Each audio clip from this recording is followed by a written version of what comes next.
So hi everyone, my name is Zubin Damania, MD, and I'm a doctor and a hospitalist, and I also have an alter ego named ZDoggMD, Wes, who makes silly videos online, among other things. So I've been asked to sort of answer some questions about what it's like doing what I do, and a little bit about my background. I grew up in the Central Valley of California where it was hot. And actually grew up on an orange orchard. Even though both my parents were physicians, they had this 2.5 acres of orange trees where they moved into the Central Valley to start a private practice, because in those days it was pretty cheap to do that. And so I used to dig ditches. We had geese, we had chickens, all this stuff, man. It was, in retrospect, probably the highlight of my life. But I did have a farmer's tan, and that pretty much extended 365 days a year. And to this day, I have trouble with the back of my neck. It's pretty leathery. But moving on, I ended up escaping, going to Berkeley, actually, where I majored in music and molecular biology. And the music part, I really wanted to be a rock star. Like, that was my goal. I was listening to Rush all the time, and I was going to be the next, Alex Lifeson from Rush. That was my goal. I even grew the mullet. I have a Costco membership card from those days where I've got this incredible mullet. Now, here's the thing. If you're going to be a rock star, it probably doesn't increase your street cred to have a Costco membership card when you're 18. It just kind of took some of that edge away. But I quickly figured out that I had neither the talent nor the drive to be a rock star. But I did have this aptitude for science, which pretty much propelled me into medical school at UCSF.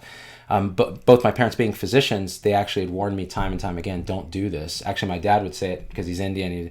Don't be doing medicine. You don't get paid to think. You get paid to do something. I'm like, well, I thought doctors did do something. I guess they write notes and stuff and fill out paperwork. So that is something. But so I ended up going to UCSF and then finishing and then doing my residency at Stanford in internal medicine. And my plan at that time was to do gastroenterology because I thought it was just really cool. It's like, flying the trench in Star Wars or something and trying to get to the polyp. Problem was I did the rotation and I realized, no, it's not that cool at all. In fact, it's freaking disgusting. Okay. I don't know if you guys have been in a colonoscopy room when a patient actually burps up like feculent smelling burp juice. No, not for the Z-Dog. Okay. So I ended up having a bit of a crisis of confidence second year of residency. I ended up scrubbing plans to do a fellowship and took a year off after finishing residency and worked for a couple of startups that were medically related. And I realized a couple of things. I met a lot of cool people. I realized there's a big, broad world outside of medicine, but I also realized that working for someone else really hard is not a lot of fun.